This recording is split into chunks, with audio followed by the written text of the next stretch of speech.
I am come, like the billows of the ocean, rolling in with violet transmuting flame. The hearts of men require this flame, if they would find surcease from that distress of consciousness which prevents the manifestation of the infinite law of their life from taking form and shape, color and substance within the dimensions of their being. I am ARCTURO, and I come with the flame of cosmic mercy, mercy from the hand of God, mercy from the altars of heaven, mercy which the mind requires, mercy which the heart requires, mercy which even the physical consciousness requires. For the mercy I speak of is the mercy of God. Open then the gentle flower-like petals of your consciousness, that you may receive the all-enfolding mercy which I bring. For that substance which I bring is of the sacred fire. Humanity, surfeited now too long in the abomination of desolation, in the consciousness of fear, groveling beneath the feet of a mythical God, must understand the nature of divine love. They must understand the nature of God, because through their understanding they will key into that radiance which is the victory, which I am, which every ascended being is, and which you, if you will accept it, shall and can manifest. For the manifestation of the ineffable light of God is the prerogative of those who will accept it and be in manifestation that radiance of cosmic truth, the living flame which I am. At first, it is true, men do not understand why they should accept it.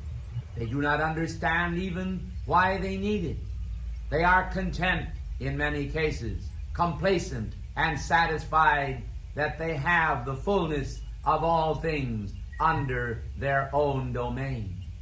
Yet many of them, trembling within themselves before the awesome manifestation of life, even in the physical level, find themselves unable to cope with those situations which surround them. They therefore reach up to the ascended and cosmic beings for that assistance which we are able to bring. And we bring it. I might add, humanity, once they understand it and receive the delight of that love, will find freedom, peace, and happiness in the magnificent, cosmic, violet fire cauldrons of light. How mankind need this assistance, yet they know it not. May I say to you then this afternoon that it is the wish of heaven and our wish that all of you should drink in to this magnificent perfection which I am and which I am bringing to you. I am bringing to you release from distress.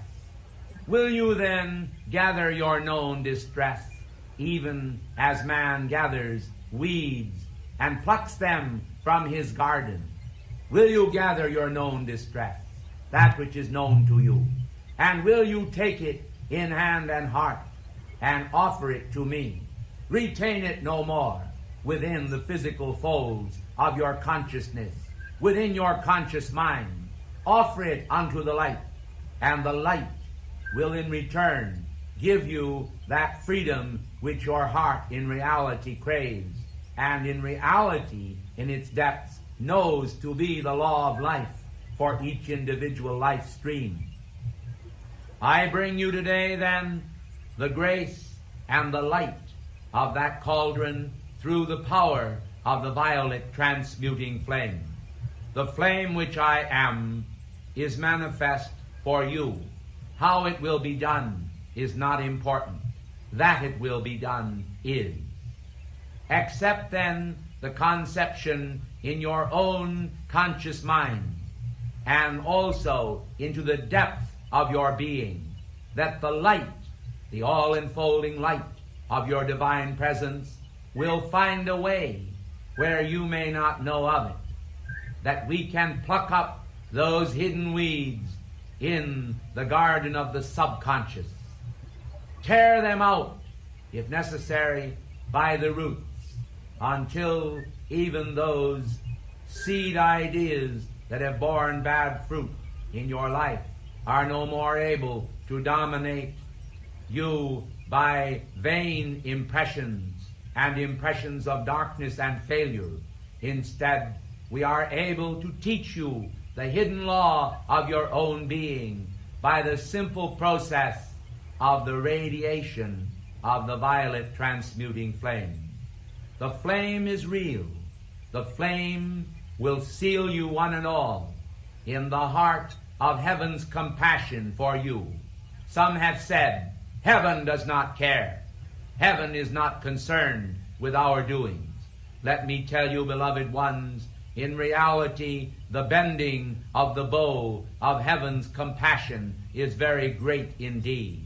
The ascended beings strive hard to bring you together here into one place. They strive hard to relay unto you the fruit of cosmic striving for and on behalf of the entire hierarchy. And I tell you, while we are working, those brothers of the shadow are also working, and they seek to conspire and contrive to keep as many individuals away from the centers of light as they can, that they may then prevent them from receiving the radiation and the manifold blessings which we give to humanity today. Our love reaches out, but because some have not the compassion to themselves or the sense of values to recognize the power and the presence of heaven, they do not manifest here in your midst. Instead, they come under the domain of worldly concepts and worldly ideas, being too busy or too confused to accept the conception that we are truly able from our level to speak to you, not necessarily with a manifest mountain on fire, but with a manifest mountain on fire at inner levels. For that which is seen outwardly does not always appear in all of its magnificent conception from our level. We are not always able to transmit the full radiation and cosmic intent which we have, simply because the limitations individuals impose upon themselves is the creation of a temporary superior density to our fiery intensity. Do you see? It is that simple. It is a manifestation of cosmic light, yes, but it also is involved very much with a process of transmission by cosmic law, where mankind are able at last to come to that point in their visualization and realization of our domain, where they can, in a sense, very real, see us and behold us, not in a physical sense necessarily, but in a spiritual sense of rendering a cosmic service to humanity that cuts them free from those manifestations of darkness which have been generated in carnal minds of darkness and despair.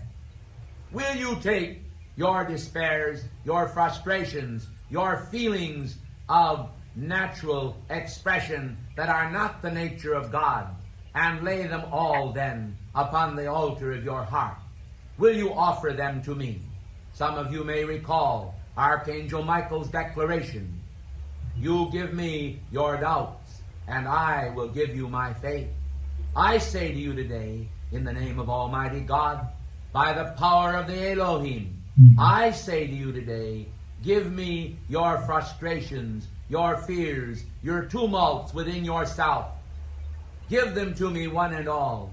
Offer them up, that I may give you the power to transmute them and change them by ascended Master light into a force field of reality. For reality exists. You know within the depth of your heart that it exists. For if it did not, you would be but a figment of imagination. You would be nothing. You would have nothing. You would behold nothing. And I tell you, in reality, that is what the world is doing today. The world beholds nothing. The world has nothing. And yet the world palliates its senses with the idea and the concept that it has everything, when in reality, in the words of the Christ spoken in Revelations, thou art naked. Therefore I say to you today that humanity are not arrayed in garments of light substance, but in darkness and in negativity. Is not a form of negativity the concept of nothing? The concept that they do not amount to anything? The concept that they are bored with their life? That they are distressed with the results of the past moments? Well, let me tell you, too, that we also are distressed in many cases with the experiment from the standpoint of human agencies. But when we pause to gaze not upon the fruit of human endeavors, but upon the divine fruit of cosmic intent, it is a different device, I tell you. And I would like to add to that the fact that humanity can change it if they will. But unless they listen to those of us who have experienced the calls of humanity and the manifest answers of God, they may not be able to appreciate all that we will do for them when they learn to live and let go of the darkness of their worlds, which they must surrender. I say to you today, then, may I ask those of you who are familiar with our purposes to respond to our purposes, to respond to our objectives by offering themselves and giving themselves to our cosmic service. We have a focus over the island of Cuba. We have a focus here in the United States, in the Grand Tetons. We have a focus in the Holy Land, and we have many focuses throughout the world. These are focuses of the brotherhood. Let men disabuse their consciousness of the concept that one ascended being is in one place and one place alone. Let them understand that those of us who serve at inner levels make ourselves available in all of the retreats of the Great White Brotherhood. It is well and good for men to expect to find Lord Michael at Banff, but let them also understand that he can be found in the Royal Teton. It is understandable that they should find Lord Zadkiel over the island of Cuba, but let them also understand that Archangel Michael also journeys to that retreat. Let them understand that the masters are not confined to one place in manifestation, nor to one person, but they will respond to the humblest heart who will invoke their radiance and the sustained momentum which they bring and assist mankind in generating. Humanity must learn the process whereby they are able to generate and summon those divine radiances which cut them free from the dense, thick darkness which surrounds humanity because they have not applied their hearts properly to their God presence in manifestation. It is not enough that mankind have a divine presence. They must also exercise it. It is not enough that mankind have a muscle. They must exercise it. Humanity must take advantage of those tremendous opportunities which are given to them. But unless they are given the opportunity of knowing what exists from the standpoint of the cosmic brotherhoods, how can they be expected to truly respond? Therefore, we have ordained those outer branches of the Great White Brotherhood, manifesting, for example, as Buddhist temples, as Christian temples, as viharas, mosques, and so forth throughout the world, focuses of holy prayer that bring about a specific response to individuals when they apply themselves to that specific level.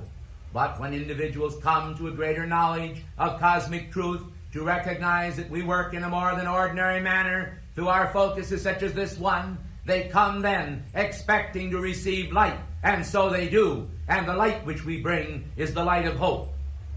Has your flame gone out? Have you extinguished the flame of self?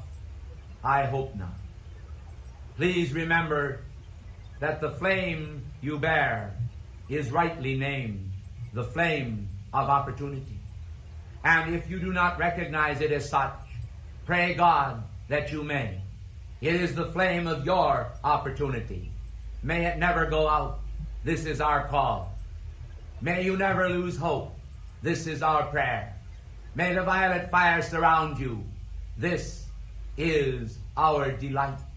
For then we know that by the power of the violet transmuting flame, life at last will come again to you, as it was known long ago on the ancient continent of Lemuria, on the ancient continent of Atlantis.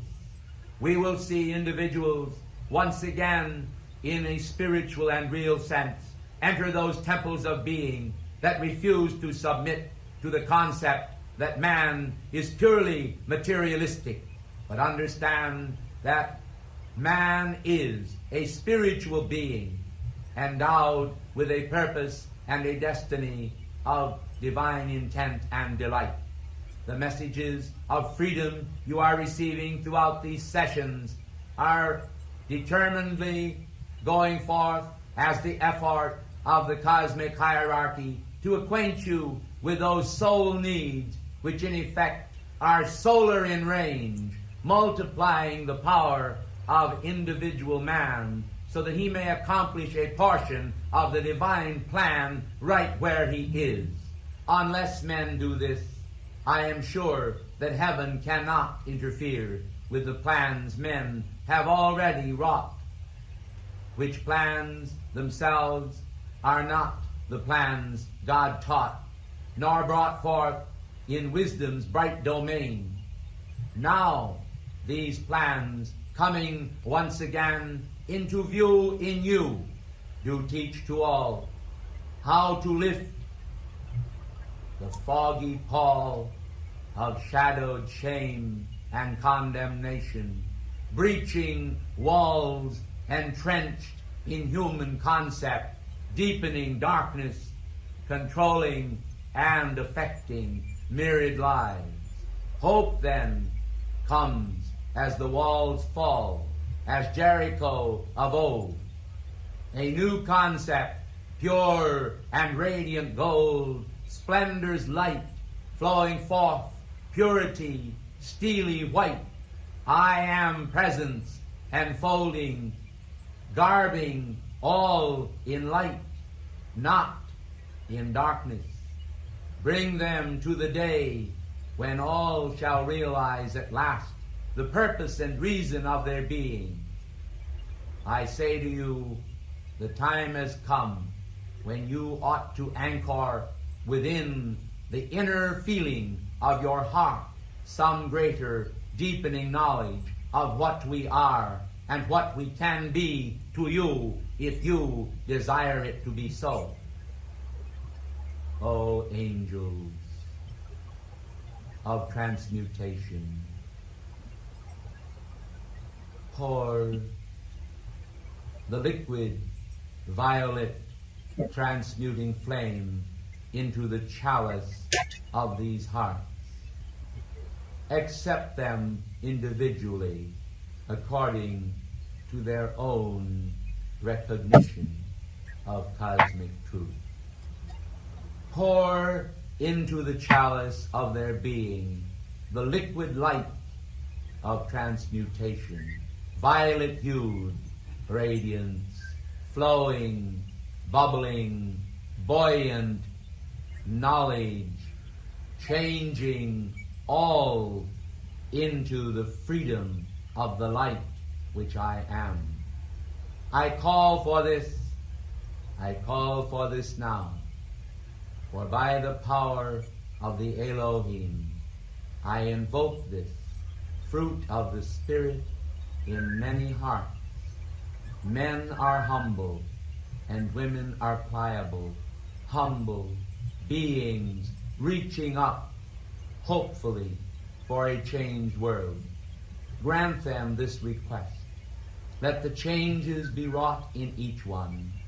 Let them be manifest there, and let them behold the potential, what prayer has wrought, what aspiration and love has taught them of the cosmic education of the inner sphere. And now I say, let the circles come in place.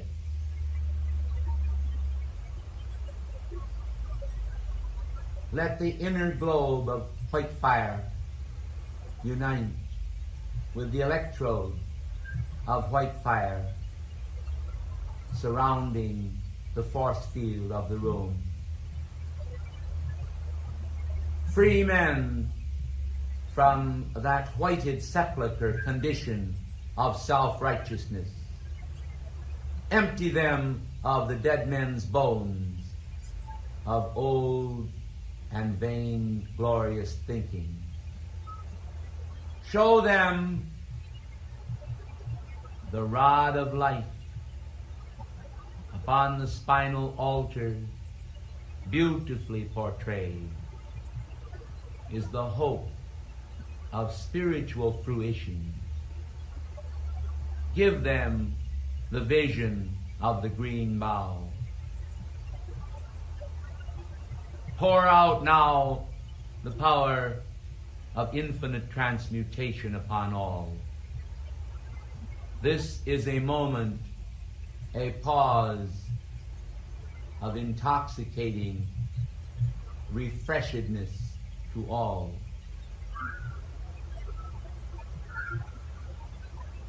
Ours is the power to transmute, and oh, what darkness we find in the world. As we probe to subterranean depths, how needful is a concentrated effort of the violet transmuting flame. Will you call for that flame to be intensified in your own being?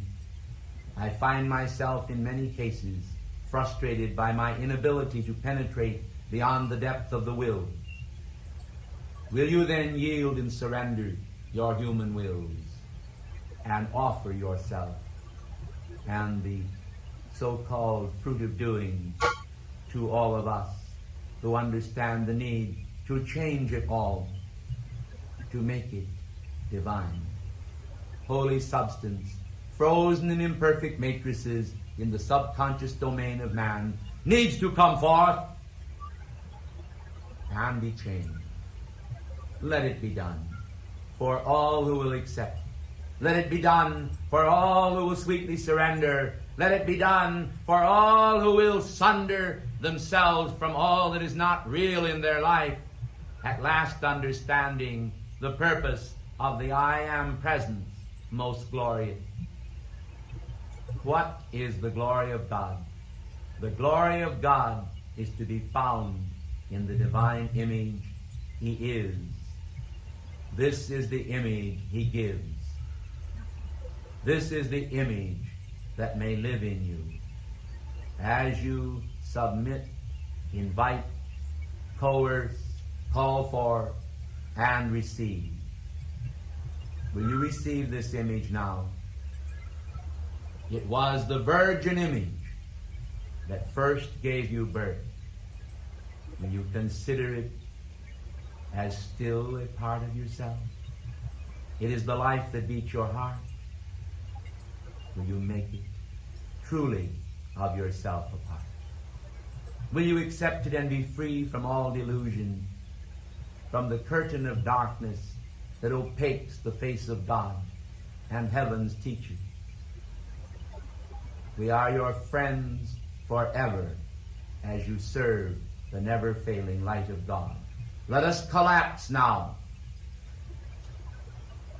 the balloon of man's senseless, inflating, egoistic perception. Let it be done.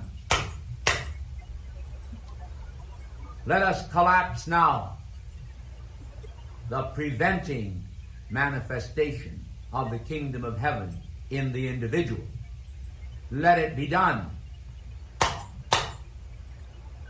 Let us collapse now all that is not of the eternal self, all that is not real.